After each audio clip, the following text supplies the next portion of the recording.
નમસ્તે વિદ્યાર્થી મિત્રો, આજે આપણે જોવાના છે application of an alternator in different field. આ જીટીયુની અંદર પણ સવાલ પૂછાયેલો છે, તો આપણા જસ્ટ બ્રીફ નોલેજ મારે, કારણ કે અલ્ટરનેટરની જો તમને મેઇન ફંક્શન ખબર હોય, એનું કાર્ય ખબર હોય, તો તમે એની એપ્લિકેશન આરામથી સમજી શકો છો. અલ્ટરનેટરનું કાર્ય શું છે? તો અલ્ટરનેટર એ એસી વોલ્ટેજ પ્રોડ્યુસ કરે છે. અલ્ટરનેટરની અંદર આપણને એસી વોલ્ટેજ મળે છે. તો સૌથી પહેલું જ કામ ક્યાં આવશે? તો કે ભાઈ વોલ્ટેજ જનરેટ કરવો હશે ત્યાં. વોલ્ટેજ ક્યાં જનરેટ થાય? તો વોલ્ટેજ જનરેટ થાય પાવર પ્લાન્ટમાં. એટલે કે થર્મલ, હાઇડ્રો, ન્યુક્લિયર, આ બધા પાવર પ્લાન્ટની અંદર આપણે ઇલેક્ટ્રિકલ જનરેશન, પાવર પ્રોડ્યુસ કરવા માટે અલ્ટરનેટરનો ઉપયોગ કરીએ છીએ. બીજું આવે ઓટોમોબાઈલમાં. તમને ખ્યાલ હશે કે વ્હીકલ જે છે આપણા, વ્હીકલ બેટરીથી ચાલતા હોય છે. એટલે કે આપણે હેડલાઇટ ચાલુ કરવી હોય, હોર્ન ચાલુ કરવો હોય, તો એ બધાને પાવર કોણ પ્રોવાઈડ કરે છે? તો બેટરી પાવર પ્રોવાઈડ કરે છે. પણ એ બેટરી પાસે પાવર આવે છે ક્યાંથી? તો એ બેટરીને પાવર આપવાનું કામ કરે છે અલ્ટરનેટર. એ ખૂબ નાનું ફોર્મ છે, જ્યારે પાવર પ્લાન્ટમાં અલ્ટરનેટરનું ખૂબ મોટું ફોર્મ હોય છે. તો ઓટોમોબાઈલની અંદર ઇલેક્ટ્રિક વ્હીકલ સિસ્ટમ જે છે અને બેટરીને ચાર્જ કરવા માટે આપણે અલ્ટરનેટરનો ઉપયોગ કરીએ છીએ. એટલે આનો બીજો ઉપયોગ થયો ઓટોમોબાઈલમાં, પહેલો ઉપયોગ થયો પાવર પ્લાન્ટમાં. ત્રીજો ઉપયોગ કરીએ ડીઝલ જનરેટર સેટની અંદર. તો ડીઝલ જનરેટર જે સેટ છે એમાં મિકેનિકલ એનર્જી છે એને ઇલેક્ટ્રિકલ પાવરમાં કન્વર્ટ કરવા માટે આપણે અલ્ટરનેટરનો યુઝ કરીએ છીએ. ક્યારે? આઉટેજીસ જ્યારે હોય ત્યારે આપણે આનો યુઝ કરીએ છીએ. ત્યારબાદ આવે છે કે મરીન ઇન્ડસ્ટ્રીની અંદર.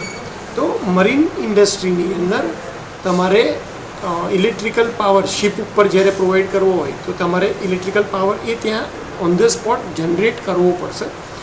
અને એના માટે એ પાવર નેવિગેશન માટે, લાઇટિંગ માટે કે કોમ્યુનિકેશન માટે આપણે વાત કરીએ, તો આ બધું જ અલ્ટરનેટરની મદદથી થાય છે. અને ત્યાં ને ત્યાં જ આપણે ઓન ધ સ્પોટ ત્યાં પ્રોડ્યુસ કરી અને બેટરીમાં સ્ટોર કરી અને એનો યુઝ કરીએ છીએ. ત્યારબાદ આવશે રિન્યુએબલ એનર્જી સિસ્ટમની અંદર.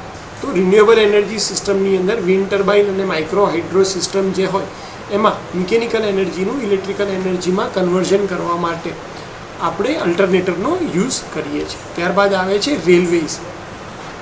તો પાવર ઓનબોર્ડ ઇલેક્ટ્રિકલ સિસ્ટમ અને એર કન્ડિશનિંગ, જે ટ્રેનમાં એર કન્ડિશનિંગ આપણે કરીએ છીએ, તો એના માટે આપણે અલ્ટરનેટરના પાવરનો યુઝ કરીએ છીએ રેલવેમાં. સાતમી એની એપ્લિકેશન છે એરોસ્પેસ અને એરોક્રાફ્ટની અંદર. તો નાની નાની વસ્તુઓને કંટ્રોલ કરવા માટે અથવા એનો જે રેગ્યુલેટેડ પાવર જરૂર પડે છે, એ આપણે અલ્ટરનેટરની મદદથી આપીએ છીએ. અને આઠમી એની એપ્લિકેશન આપણે લખીએ શકીએ કે પોર્ટેબલ અને ઇમરજન્સી બેકઅપ. ધારો કે બધી જ જગ્યાએ પાવર જતો રહ્યો છે, લાઇટ જતી રહી છે, તો એ વખતે નાના ફોર્મમાં પાવર પ્રોડ્યુસ કરવા માટે, પોર્ટેબલ ફોર્મમાં પાવર યુઝ કરવા માટે આપણે અલ્ટરનેટરનો યુઝ કરીએ છીએ.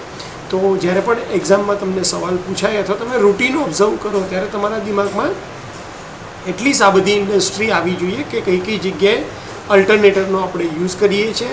ફટાફટ રિવિઝન: પહેલું પાવર પ્લાન્ટ, પછી ઓટોમોબાઈલ, બીજું, ત્રીજું ડીઝલ જનરેટર સેટ, ચોથું મરીન ઇન્ડસ્ટ્રી, પાંચમું રિન્યુએબલ એનર્જી સોર્સ, છઠ્ઠું રેલવે, સાતમું એરોસ્પેસ અને આઠમું છે પોર્ટેબલ અને ઇમરજન્સી બેકઅપ સિસ્ટમમાં આપણે અલ્ટરનેટરનો યુઝ કરીએ છીએ.